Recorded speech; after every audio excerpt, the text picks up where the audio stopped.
Hey, Matt. Hey, how's it going? Going well. So you know what's funny?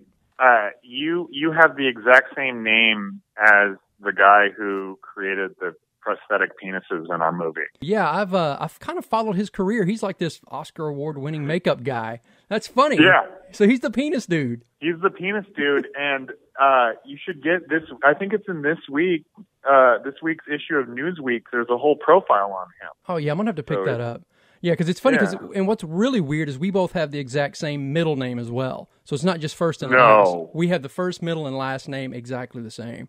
It's crazy. Have you met him before? Or you just sort of heard of him? I haven't. I had heard of him, and then I reached out to him via email. And we kind of corresponded back and forth because it's just it's an anomaly that you have to just kind of like and have fun with. So yeah, absolutely. we had chatted a little bit, but he's a talented guy. He's a great dude. He's a really wonderful guy. Yeah. Well, that kind of answers one of the questions because I was going to ask you if it was a prosthetic thing or because how awkward would that casting call be? It's like, okay, are you here to play the role of the little penis guy or the big penis guy? How do you audition for that? I'm here for the little penis guy. Yeah, no, luckily there were no auditions. It was just a matter of sending the script out, and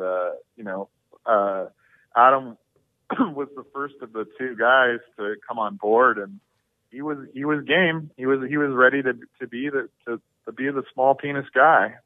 Right. Now, is there a little disclaimer that he wanted, no real penises were used in the portrayal of this film? Exactly. Oh, man. That's a good point. We should have had that at the end. Yeah, because he's going to get ribbed. Even if it is fake, everybody's going to, they got to make fun of that. So that's funny. Yeah, well, he came out swinging at the very beginning.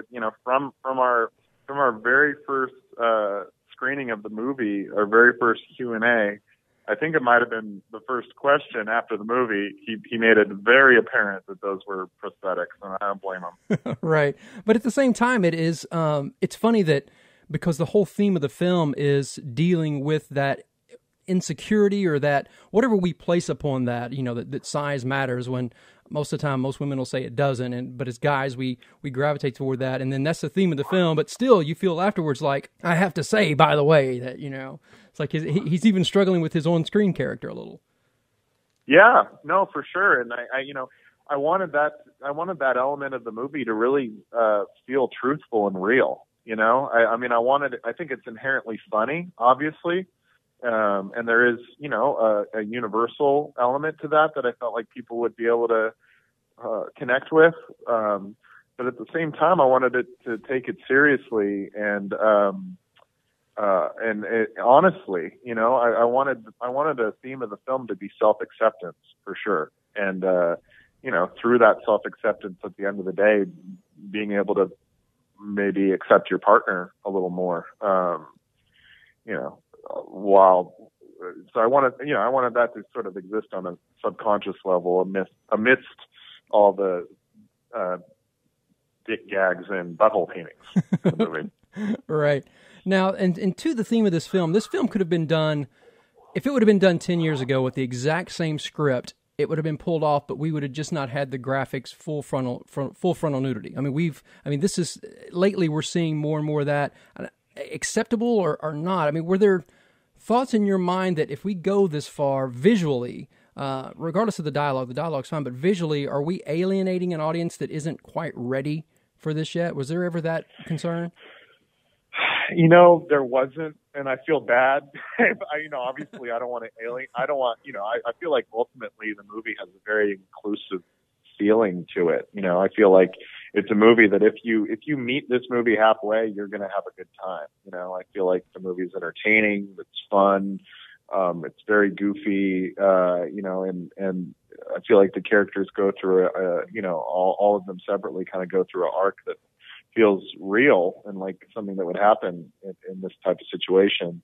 But in the writing of it, I knew I wanted the male nudity to be an element, and it made, but I also wanted it to make sense to the movie. I didn't want it to just be some kind of tossed off thing. I wanted it to be there, but I wanted it to exist for a reason, to further the plot and to further what the characters are going through. Essentially it was an attempt to have my cake and eat it too, and have this joke exist, but also have it exist to further the plot at the same time. And, you know, I think it might not work for some people, but I also feel like it's handled in a way that is just silly and fun enough that if you've signed up for the ride of the movie, it's just going to make it even better.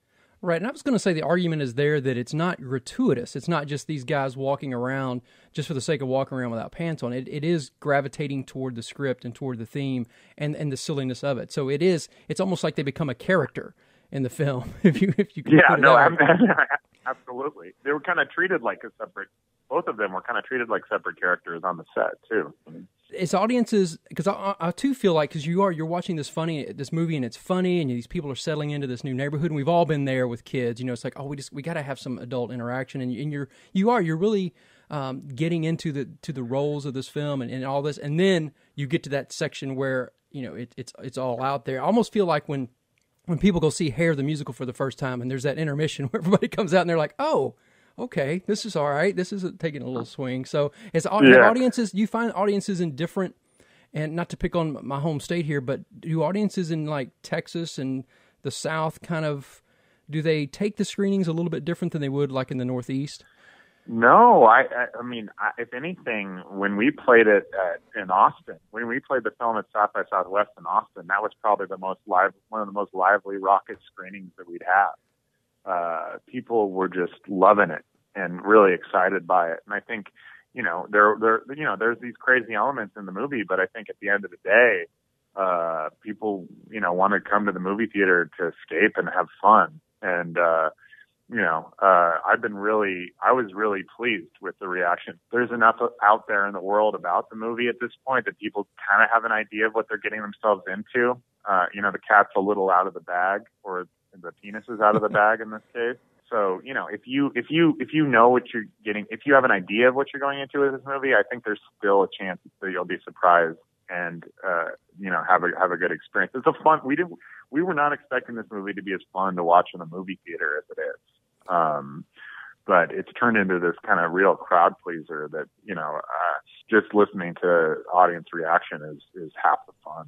You know, we've talked about the nudity through this interview, but that aside, I think the bottom line is it's a solid, really relatable comedy and a well-made, fun film, everything else aside, and I think that's what people need to gravitate toward and kind of push the other side. And I think if they do that, they're going to have a good time.